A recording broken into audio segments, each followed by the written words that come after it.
This week's episode of the Irish Dance Podcast is being sponsored by Irish Dance Theatre, who are currently auditioning for spots in their Christmas production, The Celtic Gift, playing in multiple venues in Colorado this December. For more information, please visit irishdancetheatre.com. If you would like to support Irish Dance Theatre, there are a number of ways you can do so. Please go to irishdancetheatre.com/support.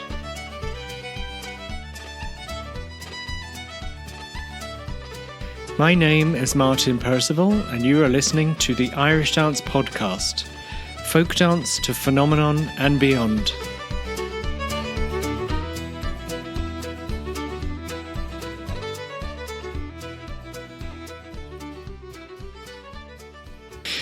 Hi everyone, I'd like to introduce today's guest. She's a performer, teacher and choreographer.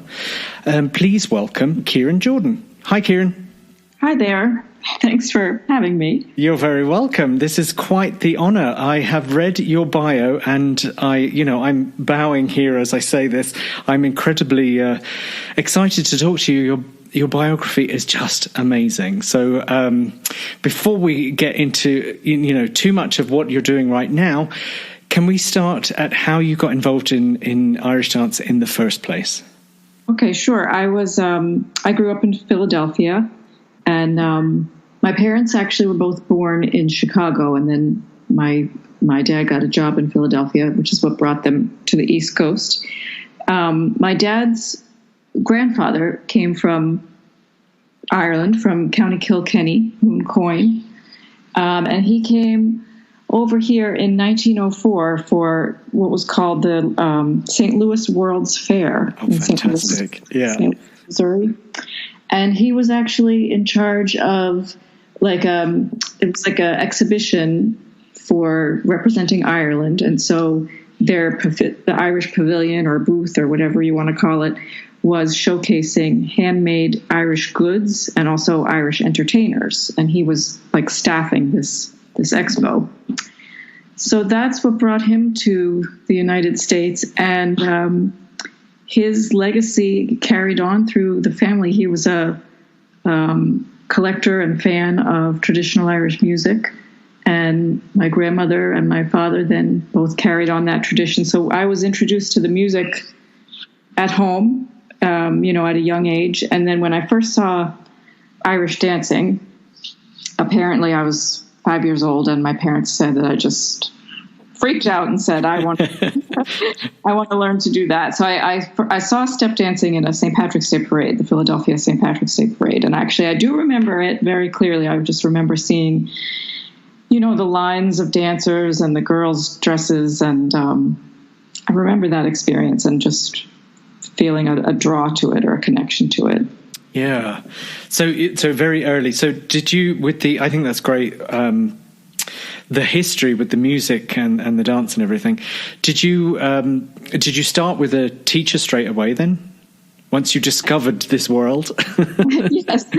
As it turned out, like one of the largest schools at the time was the Rosemary Timony Irish dancers. And it turned out that they were based right at our local parish, which perfect was in Glenside, a suburb of Philadelphia, and a very Irish American suburb too.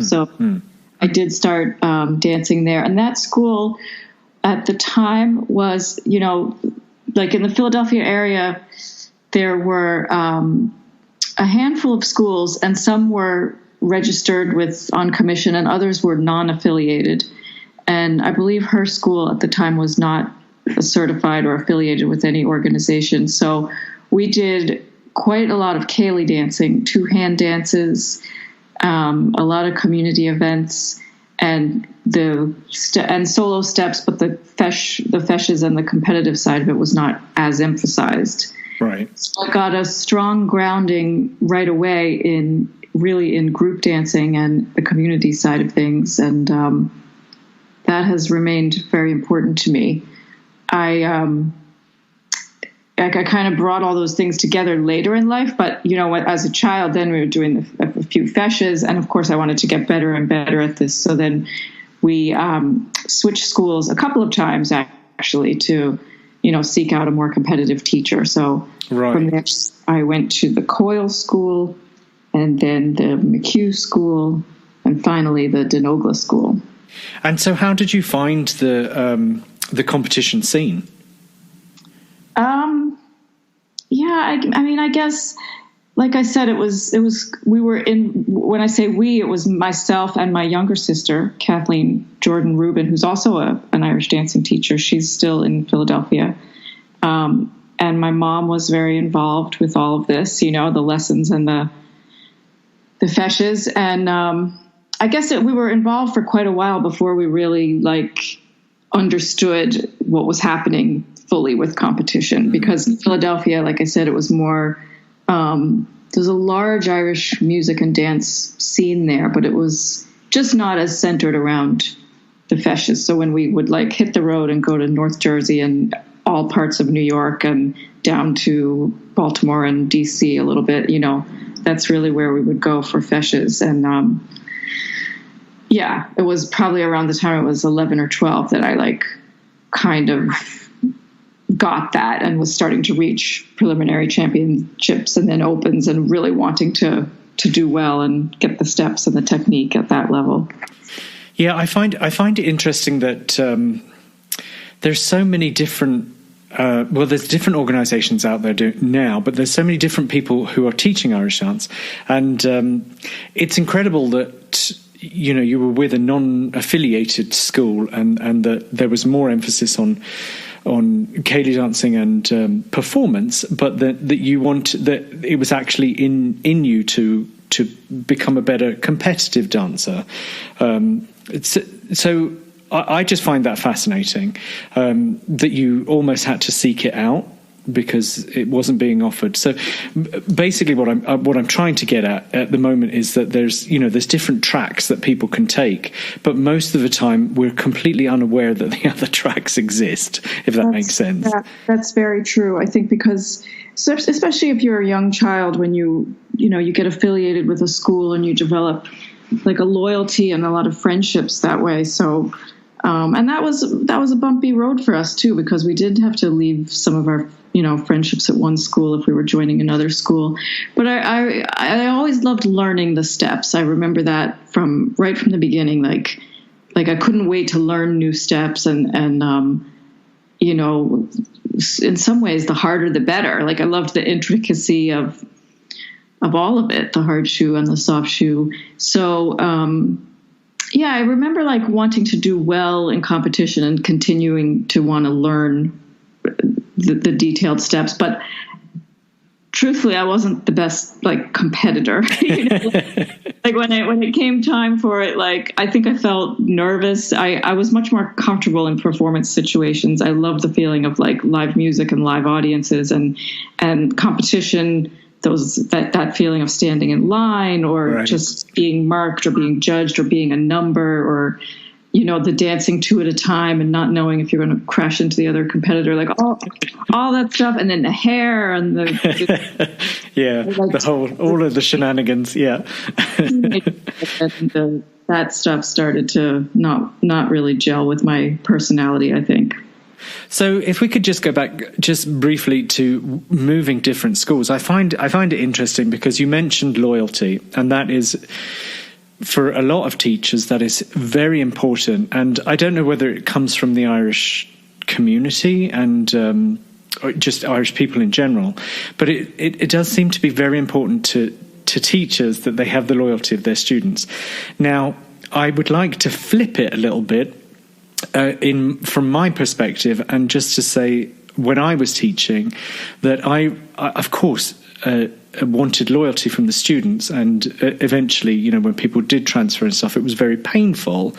But I always, if I'm truthful, I always said that I was probably not the best teacher for everybody, and it just so I think ego gets wrapped up in it as well. So how difficult was it then to move schools and to continue an education? Because were you kind of tarred with a brush of moving around, or what happened? Yeah. Well, first of all, this was so I started dancing around 1980. So we're talking about the 80s and into the early 90s. Those were my competitive dancing school years. Right. So things were different. There weren't as many there weren't as many rules about transferring, or it wasn't. In some ways, it was less proprietary, but in other ways, it was more so because the Philadelphia scene was kind of small. Like most of those dancing schools were small, especially as you got to the more advanced students. Mm-hmm. So everyone knew everyone. So if you did move schools, it was kind of a big deal. Like it was kind of, so right. transferring. And I think that maybe there was a 6-month suspension rule that was probably in place, but because I was only a child and I was transferring from a non-competitive school to, so I don't think some of those rules applied. It didn't matter. Yeah. And then later I was with the McHugh school, and then actually it was my teacher who moved away. So she moved completely across the country. So then we transferred finally to the Genogla school, and there was no suspension there either because it was the teacher who had left rather than us. Right. Yeah, absolutely. But yeah, I mean, I remember it was a big decision always, and I do remember feeling a little conflicted about, and I know my mother went through all those feelings too, like loyalty to the first teacher, and then just kind of wanting to keep on growing the dancing part of it, and also the finding what felt like the best fit for your education in dance and your kind of your individual coaching, as it were. Absolutely. Yeah, absolutely. And I think for future generations of Irish dancers, for some people that journey or that coaching can come from one teacher exclusively, and for others it may need a few teachers. I know from my own personal experience, I had one teacher competitively, but once I started performing and I had different choreographers and stuff like that, I have what I would consider lots and lots of teachers over the years, because like you had said, and I think you hit the nail on the head when you said it was just about learning as much as you could, learning more about Irish dance. So then I noticed in your bio you said, yes, you were a competitive Irish dancer, but that you were more interested in theatre and performance. So how did that come about? I think that desire was there from a very young age. My mother, I remember always going to ballet or musical theater. Even sometimes they were touring productions in downtown theaters, and sometimes they were just like the local high school musical. We always were kind of going to something and having singing along to like musical theater soundtracks in the car, or lots of different music. Like, just there was a lot of music loving and CD buying and stuff like that, kind of from all angles. And I did a little bit of ballet when I was very, very young, and then in high school, my high school actually had a very good like musical theater program and some dance classes, and I did some musical theater, jazz and tap, just a bit, and I always felt like the kind of awkward Irish step dancer trying to into the Broadway tap scene. But you know what? It was great because, again, I learned quickly. I felt like my dance vocabulary, my coordination or whatever helped me learn those other things quickly, even if my style was a little bit not uniform with the others. And then was really like after college, I went to Boston College, and then the Boston dance scene is great. And I started taking modern dance classes and kind of really exploring dance more broadly in a more serious way. Yeah, that's fantastic.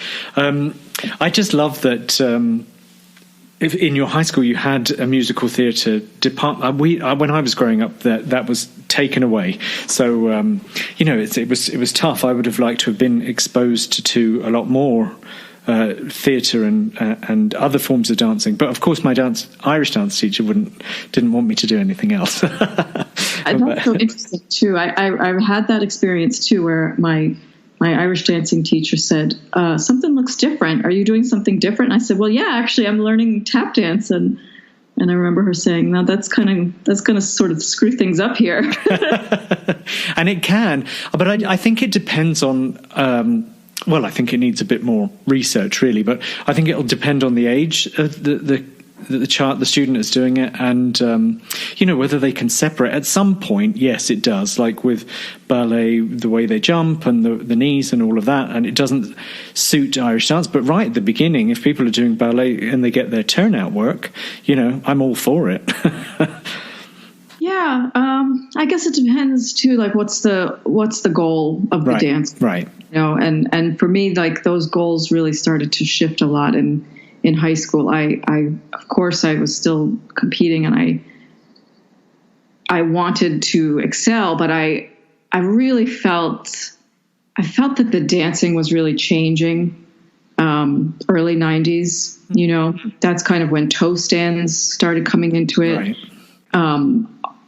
I also felt, I felt a lot of the teenage body image things I was going through, and my own body was changing, and I felt that the line for female Irish dancers was becoming much more emphasized on like taller, longer legs, shorter dresses, and I'm relatively short. I'm 5 feet 1 inch, and I was a bit heavier in high school and stuff. So it was a tough time, I have to say. It was like all that awkwardness and sort of that love-hate things started to develop with competing in particular. Yeah, it is. It can be a really tough time for a lot of dancers. Yes, and especially, and teachers as well, because as dancers' bodies change, it can be awkward. Yeah. And a tough transition, definitely. So that you decided to take a more performance aspect. Did you stop competing then? Yeah. So what happened was pretty mind blowing for me. I stopped competing. I came up to Boston College, and I'm talking to you from Boston today. That's where you went and you stayed. Yeah, I stayed, and there's an Irish Studies program there, and I that was one of the reasons I decided to go to college there. And there was wonderful live music, Irish music on campus, directed by the fiddle player Seamus Connolly. And there was a festival called Gaelic Roots that used to happen every summer, where he would bring over incredible instructors, music and dance from Ireland, and everything from the most competitive to set dancing and old style and sean-nósand. And so around this time was when and even a little earlier, even in my late high school days, I experienced things like Cape Breton step dancing and sean-nósand step dancing, and the older styles of traditional Irish step dancing, old style step dancing. And I really just gravitated towards it because I felt like it combined my love of live music and performance, also with the technical footwork that I had cultivated and gotten decent at all these years. Right. But with like a spontaneity and playfulness that I hadn't seen or experienced in competition. So kind of knocked my socks off, and I've been doing that ever since, old style step dancing and sean-nósand, and sort of just digging back into the older, more traditional styles of step dancing, and also reconnecting with, I guess, my early influences of Ceilidh dancing and group set dancing, and how all those traditions still exist and how they exist here in Ireland, in small communities and large communities. And that's what I've based my own dancing school or dance program around. Yeah, I think that's absolutely fantastic.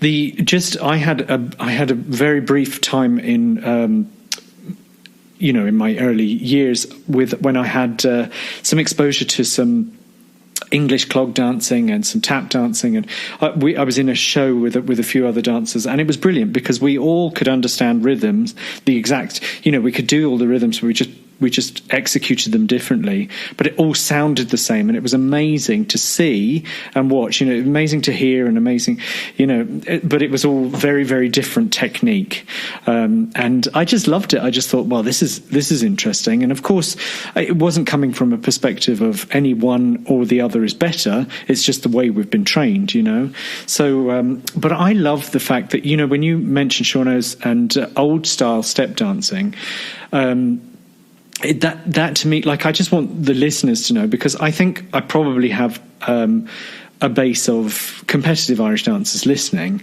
but I want people to know that that there's all of these forms of Irish dancing that are still out there, and just because they may be called old style and everything, it's still a flourishing and thriving community. Yes, it certainly is, and I think. I think it's important for maybe dancers who are 100% immersed in their competitive dancing schools just to kind of take a step back or a broader look and understand that it all comes from somewhere originally.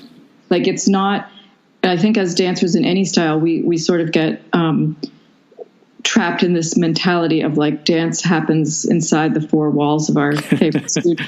Right.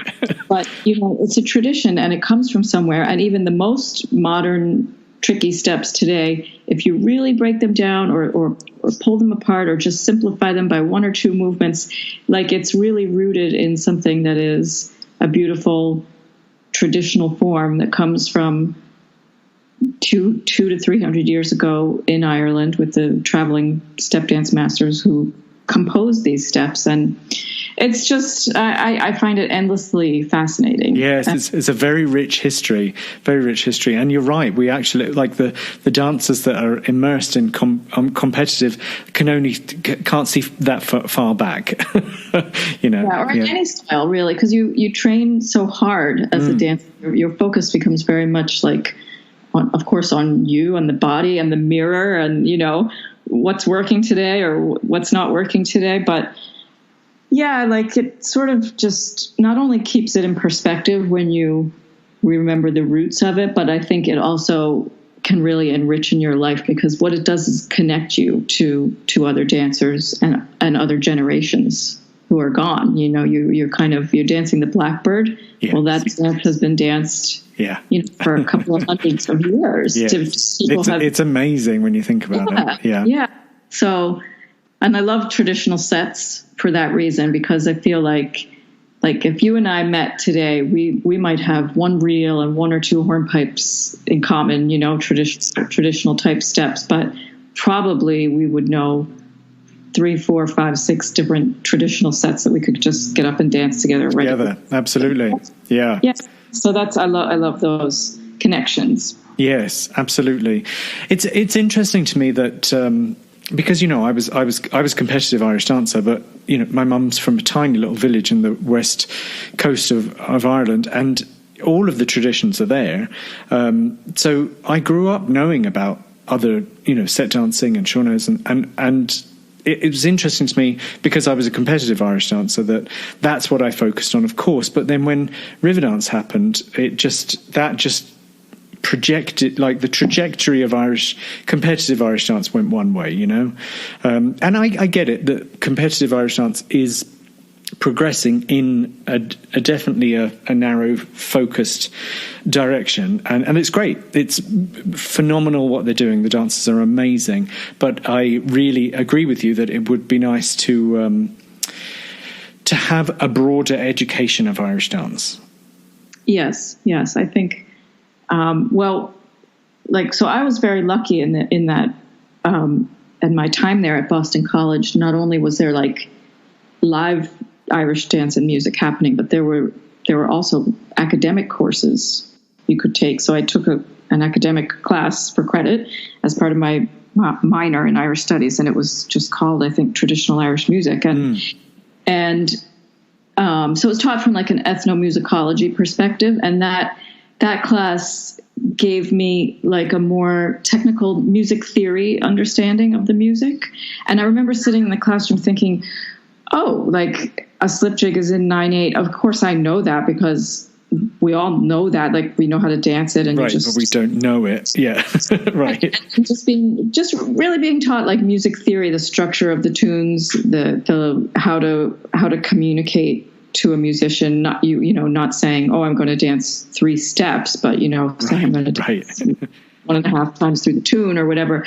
And from there I did my junior year in Ireland at University College Cork, UCC. And so there I got to take more classes, like actually in the music department, as well as old style step dancing classes with Joe Donovan, who was, I don't know if everyone's familiar with him, but he was really considered like one of the last of the old style dance masters. He had a vast collection of steps in his head and a great way of breaking them down, and like stories to go with them, like stories about who composed them and amazing. Yeah. Tunes, specific tunes you would link a certain hornpipe step to and things like that. So that was another great teacher or mentor for me. And I just tried to keep going back to Ireland from there to kind of do research or pick up steps from older dancers. And especially when I turned my attention really on sean-nósand dancing, traveling to different workshops and doing a lot of watching the older generation, watching how people interact and how it fits into the fabric of social life or social dance. Yeah. So it's pretty far from the competitive. I don't really have any connections anymore to the competitive scene. And my own program here in Boston has been going since 2001. Mm-hmm. And it's mostly for it's for teens and adults. So I do offer some kids classes, but I always wanted like to be able to have a community of peers who I could perform with. So when I started teaching, I offered classes for adults, and I'd have everything from like 14-year-olds to 75-year-olds. Oh, brilliant. Absolutely brilliant. Yeah. And some people do it because they are interested in performing, or maybe they also danced competitively while growing up and now they want to continue like their technique and learn some steps and be in a community of dancers. And others are doing it just for exercise or for the love of the music. But we have a real like scene here in Boston now for non-competitive step dancing, and of course a really rockin' traditional music scene. So of course.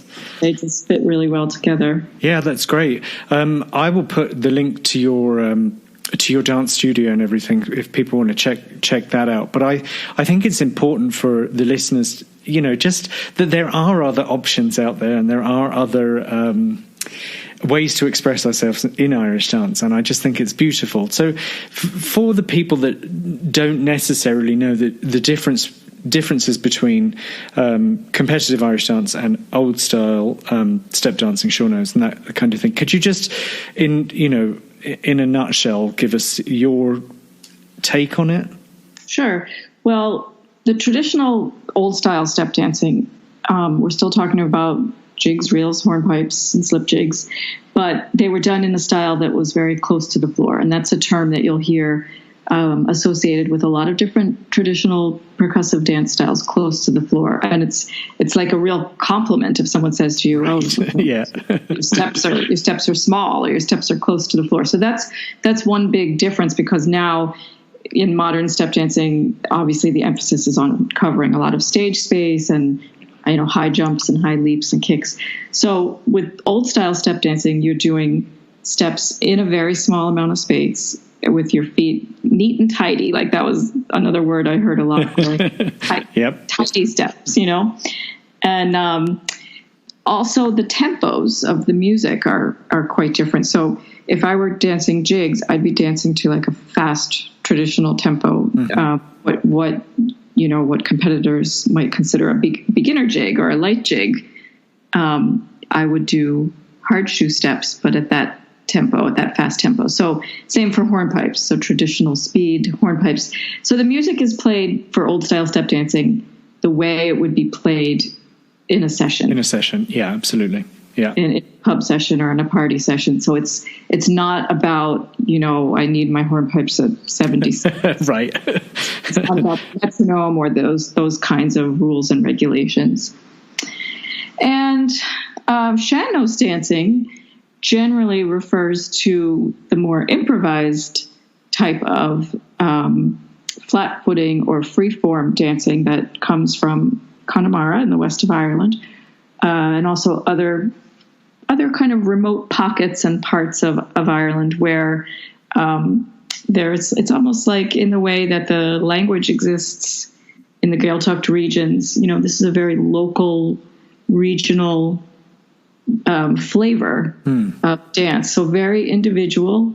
A lot of people say that sean-nós dancing was practiced mostly by men, but I meet a lot of people along the way that say, oh, my grandmother used to dance sean-nós steps. So men and women, it's like battering, again, small, subtle, close to the floor footwork. And this is a whole style that's really grown in popularity in the last 20 to 30 years. But traditionally, it varied greatly from one dancer to the next. So it's kind of like the most organic form of foot percussion or step dancing that just erupts with the music in a playful, spontaneous type of way. It's not something that was ever taught in studios or schools. Right. And so would you say that it would then be more, would have, well, it all comes from somewhere, right? So, but with Cape Breton and other forms of dancing, percussive forms of dance, would you say it's closer to that? Or just, I love that actually that you said, you mentioned flavors, because I think that's a really good way of describing it and describing different Irish dances. Yes. Well, I think Mick Mulcairn, who's a sean-nós dancer and set dancing teacher, I think I heard him once call all of these styles first cousins. Yeah, that's great. I love that. Yeah. So sean-nós style, Cape Breton step dancing from Cape Breton, Nova Scotia, originally came over from Scotland, and they really took root in Nova Scotia. There are different step dancing forms all over Canada, really, like the Canadian style and the Ottawa Valley style, and then American flat footing or Appalachian flat. So I think, if the untrained eye looked at any of those styles, they would certainly see similarities. Sure. And a lot of people, you meet people like at festivals and they're like, oh, I love your tap dancing. Yes. It's percussive dance. There's a lot in common among all those styles, but if you're really immersed in the tradition and you start learning one or the other, there's quite a few differences too. Yeah, of course, absolutely. Yeah. But it is all percussive dance, and I think that's what's lovely about it, because we all have that that common language. Yeah, that's right. And I think one thing that all of those styles share is the impulse, the intention behind it is to make foot percussion and contribute to what's going on in the music and in the setting.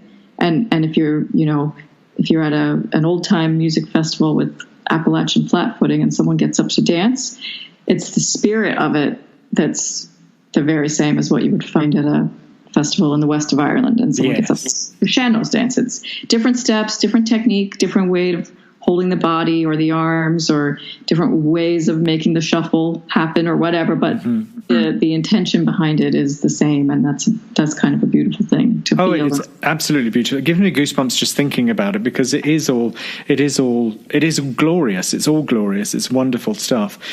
So then, do you think with the modern step dancing, the competitive dance, that it's taking it away from that intention? Well, I love when I see modern style competitive dancers just cut loose and dance in a party situation, because they have that spirit too, Yes. But I mean, when were the Worlds held in Boston? A good 3 years. Oh yeah, quite a while ago. Yeah. That's the last time I was actually at a big competition. I went just to see some friends and to enjoy the dancing, and it's gone. It's gone. It's highly And I suppose like we haven't really talked about Riverdance too, but I was a student in Cork in 1994 to 95, which is when when it all hit, when it all hit, and so of course that influenced everything. I mean, everything and everyone who was part of Irish dancing was touched by that change and that phenomenon, I think. But I do remember feeling over the years that as Irish dancing, especially in the large scale shows, got bigger and bigger, my attraction was to the smaller and smaller. Yeah, fair enough. Like sean-nós dancing was like, it's as informal as it gets. Like, you'd see an old guy get up in his jeans, and you do it in a pub in your jeans and your daily shoes, whatever you happen. And meanwhile, like Lord of the Dance with fireworks and right, very different. Yeah. I find it very interesting that these two kind of avenues were building and growing at the same time. The revival of sean-nós dancing, the interest in sean-nós dancing, at the same time that the large Broadway style shows were taking off and kind of exploding one after the next. So I think it's interesting. It offers something for everyone. There's something for every taste in it, and I think I do wonder kind of if the real interest in sean-nós is a little bit of a in part some kind of a backlash against that fleshy, overly like uniformity is such an important part of Riverdance and Lord of the Dance, that the dancers are the same size and the same height and the same exact steps in a line, and that can be very beautiful and powerful. But sean-nós is like about the soloist and the personal expression and finding your own signature step that's different from everyone else's. Absolutely. I think the word expression is really the important key in all of it. It's just that it's all an expression of a dancer, whether you're doing it in an old style or a modern style way. It's all how you express yourself. So if as dancers we learned all of them, you'd have a much broader dance vocabulary, which I think, and so it's just, I mean, I don't walk the talk or whatever, however you would say it, because I haven't learned any old style stuff. It's only a competitive Irish dance that I've learned, but then my career took me into the Broadway style shows, so that's where I've been going. But it's really interesting to me that it's all there for us to avail of if we have the interest. Yes, it's very much available right now. Like with YouTube and online. Yeah, exactly. Yeah. Tutorials and even like the amount of workshops. Like even when I started learning sean-nós, you'd have to travel far to get to a sean-nós dance workshop, and it would be like a really special thing. And now there's like an incredible amount of festivals and teaching weeks and summer schools in Ireland, but also over here and wherever places you might not ever expect it, actually. Oh, it's absolutely brilliant. I mean, just in terms of enriching our culture and enriching other people's lives, it's amazing. It's amazing to have those opportunities. And I just think, when you were talking about, the expression of dance and everything, it just, to me, I think it speaks to the connection that people feel when they see dancers or hear dancers or see them performing to something that's a lot older and bigger than us, and so it doesn't surprise me that there's a resurgence in sean-nós dancing as well as the Broadway style shows, because I just think it's whatever communicates to the soul. Right, and I think it gives people access to participate, and I think like there are people in the traditional music world or in the set dancing world, the group set dancing, who would feel very intimidated at the thought of doing step dancing. Yes. Right. So you see Riverdance and you think, wow, that's quite quite impressive and a high level, which it is. But like sean-nós steps and old style steps, you're just talking about the basics and then building up from there. So it's actually a great thing. It's so much fun to go into a room full of people of all ages who never thought they would ever do a full step, and just teach them a few steps and get them moving, and everyone's kind of surprised and having a lot of fun, and they're doing it, and it's like very satisfying and really gives you a feeling of accomplishment, I think, to be able to learn that at any age and stamp it out with the music and have fun. Yeah, no, absolutely. And I find it interesting because I used to teach quite a few adults as well. And, there's always a sense of, some of them competed, some didn't. There was always a sense that was for the kids. And I understand that. And so something like sean-nós would, in my mind, be an easier avenue for adults to get involved. Yeah, definitely. Because yes, I will agree with you. We need to take the intimidation factor out of it.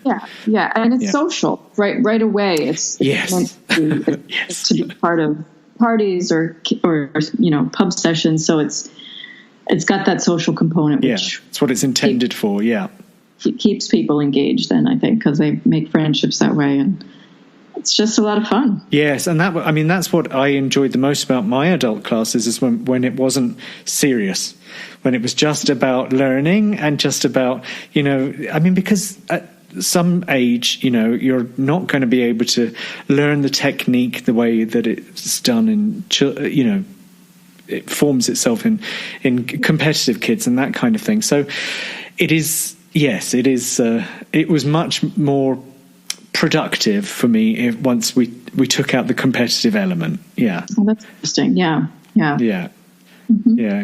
Because everybody has different backgrounds and they have different skill levels and that kind of thing. So I just think the more accessible we can make Irish dance to everyone, the more likely it is that people will do it and the more interest we'll have, and it's an ever increasing love.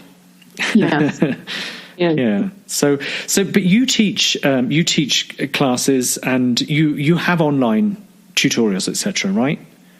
I do. I've made a few videos.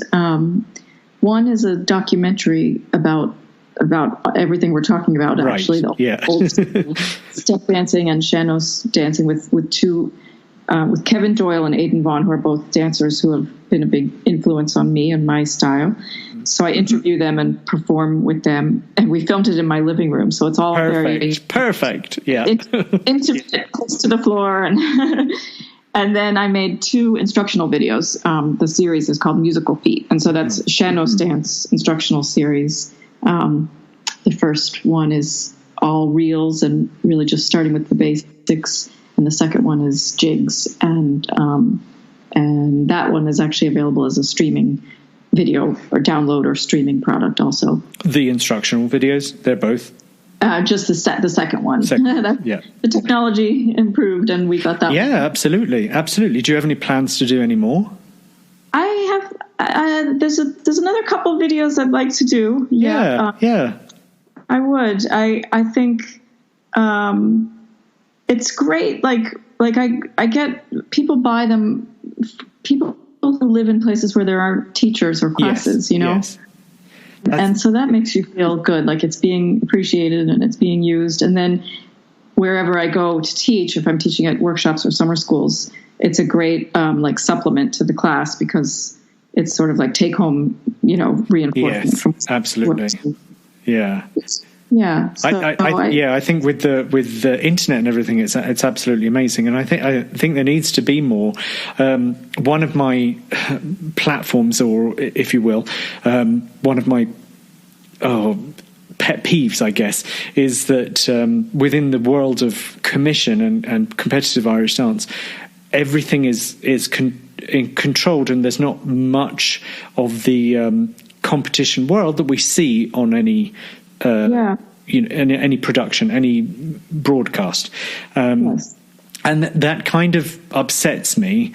It doesn't. I'm not going to. I can say it doesn't. Kind of. It does upset me because I feel like the world is not seeing what we're doing, and they can't be a part of that. Then, and we're just becoming more exclusionary. And anyway, that could be a whole other podcast. But and it's true because, like, if I try to remember my own competitive steps from 20, 25 years ago. I don't have any supplementary materials. Like right. I don't have video to even help me remember. So I have whatever's in my notes or whatever's in my memory. And I didn't realize is it still very strictly monitored, like videotaping at events and yes. Yeah. Yeah. I mean, ostensibly for the protection of children, and I understand that. Safety first, but I do think that it's doing us a disservice because we need to get it. It needs to be. We need to open it up to more people. Yes, yeah, and even the process, like maybe not just the competition. Yeah, the competitive events, but what happens in classes. Like it's always so fascinating. Right. Those behind the scenes kinds of looks and into a dance studio and. See how a step is broken down or right. And that's the other thing about competition world is that people get highly competitive and then they don't want to share their secrets about how they're teaching. And then I'm just like, but there's no collaboration and we don't, the next generation of teachers are, anyway, it's not help. It is perfect for what it does. And that's the competition world. But for anybody on the outskirts of that it's not quite as accessible, definitely. Yes. Mm-hmm. So your performances then, you perform regularly, right? Yes. I've performed like since I was in high school as a solo dancer in live music situations like concerts and festivals, and I've collaborated quite closely with some musicians over the years where the dance functions really as another instrument in the lineup on stage. So generally, my favorite sort of scenario for that would be trios where there's me plus two musicians. Mm. So that's a situation where the musical, the instrumental sound is sort of small enough that you can also really hear the steps, hear the dancing, and the steps create a real musical role as percussion in the trio. Right. So there's some examples of that, of me performing that on YouTube and my website. And and it's just very rewarding because as a solo dancer, I can either choose to improvise or I can choreograph. Set something to whatever the tunes are going to be. And, I've developed like a whole repertoire with different trios. Yeah, which is amazing. Yeah, absolutely. You make a good point actually about the sound. So having two musicians, the volume isn't as too loud that will overpower the dancer. How do you feel about the Broadway style shows that have basically, for the most part, are recorded? I was recently listening to your podcast with the interview with Liam Harney. Yes, I've known him for many years, so I just heard his just you had a really nice discussion with him, and I know he was saying he really felt strongly against that idea of the recorded soundtrack, and that's not my thing. So I'm of course, much more again just interested in like hearing live music, live dance, and the connection between the dancing and the music. Like when you're hearing that live, especially someone like a sean-nósand dancer is improvising and following the melody and the turns of the tune as it goes, it's thrilling. Yes, it's thrilling different way, because I suppose like the large scale shows are thrilling also, but it's just completely different. you know. Yes, absolutely, and I understand the reasons for it. You know, because it's more of like a rocket lineup, and it needs to be sharp and precise, and all of that. I completely understand it, and augmented sound, and it's not like the dancers aren't dancing. I get all of that. Yeah. I'm with you with the. I love the improvisation, and I used to dance. You know, my mum and my brother run a pub in the village that they live in, and you know, when there's music there, I used to get up. Back in the day, I used to get up and just do a few steps, and it was packed in the pub, so I had a very small amount of space to dance in. So I would, you know, so it was always like I've just got to wing it, you know, and it was great. It was always brilliant. And then you get the energy from the audience, and you know, and that it was my mum's cousins who were fiddle playing, and it was just wonderful because it just really, like you said, you can play off of each other, and you can twist and turn, and you know, we got people really worked up with it, and that was amazing. And you can't really do that in a lineup setting. Right. The spontaneity isn't there. It's just a completely different thing. Yeah. And Colin Dunn did bring that to Riverdance when they had the trading taps with the black tap dancers, and you know, and that was always live, and you know, that was always exciting because you never knew what was going to happen. Yeah, that was brilliant, and I remember sitting in the audience seeing that number of, you know, a few different times over the years as Riverdance would come through town, and you could feel it in the audience. Yeah, you can. Yeah. The audience is all of a sudden giving you a different type of attention, giving the stage a different type of attention, because what's happening on stage is different. And it's so there's a little bit of, I mean, some of the thrill in improvising is that sort of like slippery, dangerous feel. Absolutely. Like, yeah. Oh my gosh. Like, I really don't know what I'm going to do next. Right. Or is someone going to make a mistake? And if they do, how do they handle that moment? Because it can make it even better. Yes, absolutely. There've been some amazing mistakes. Yeah. Or, you know, find a creative way out of it. And yeah, I always appreciated that number for sure. Yeah, no, it was great. And I think the key is that what you had said is there's a different attention from the audience because they're part of the process then, and they can definitely feel it. So yeah, well, it's fantastic. So I just have one more section, which is the rapid fire questions. Oh, okay. So we'll just get to this. But I just wanted to thank you very much for coming on to the podcast and giving us a little window into your world, and it's absolutely fantastic. You know, I think as dancers, of course, dance is like I think of it as a visual art, and it's a sonic art as well, and percussive dance. But that means that you're often looking at the dancer and not usually hearing them speak or converse like this. So right. Thank you for, making a platform that allows for that. I think it's just great. Oh, thank you. Yes. No, I love it. I get pumped up every time I have an interview. I love it. Okay, so this is Kieran in a nutshell. What's your favourite food? Mangoes. Oh, yeah. Love mangoes too. Riverdance or Lord of the Dance? Riverdance. What is the best piece of advice you've ever been given?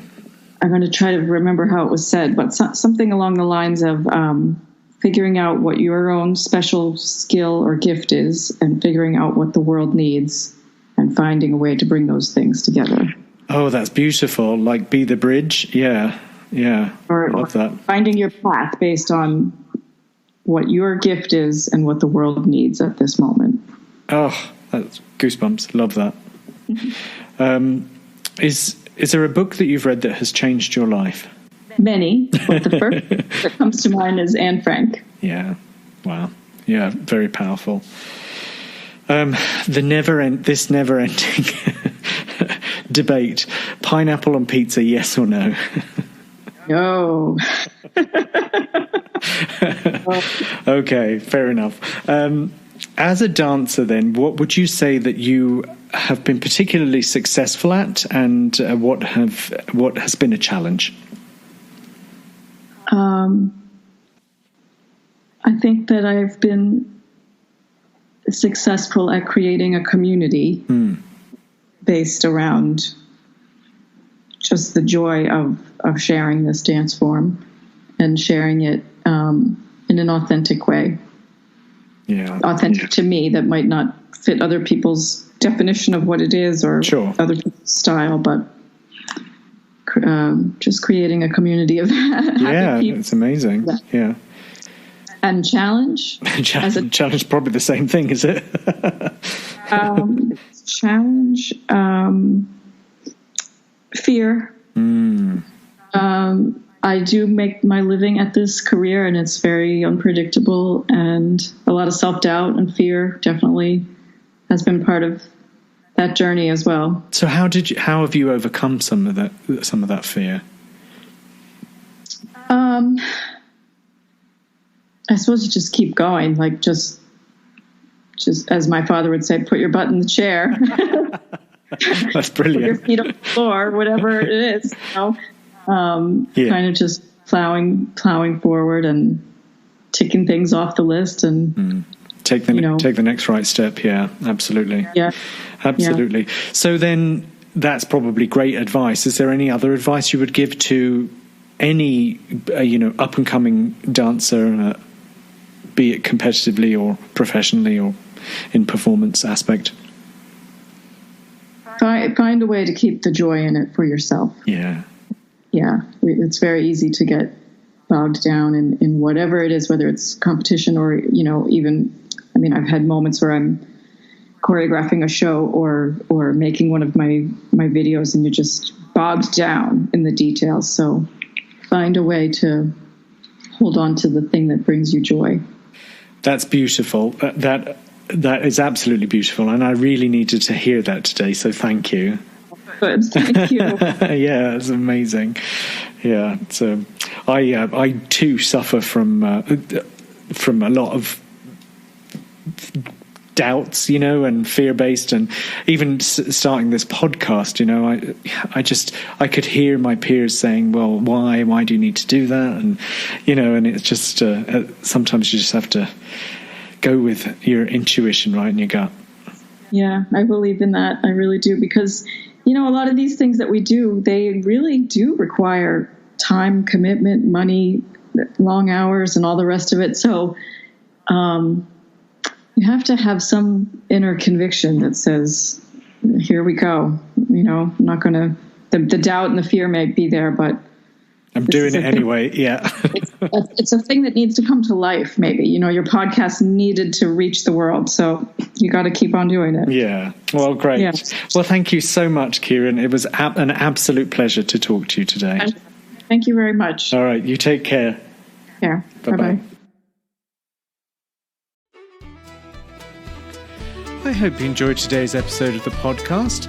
Got some good news. We're now available on Spotify as well as iTunes and other podcast apps.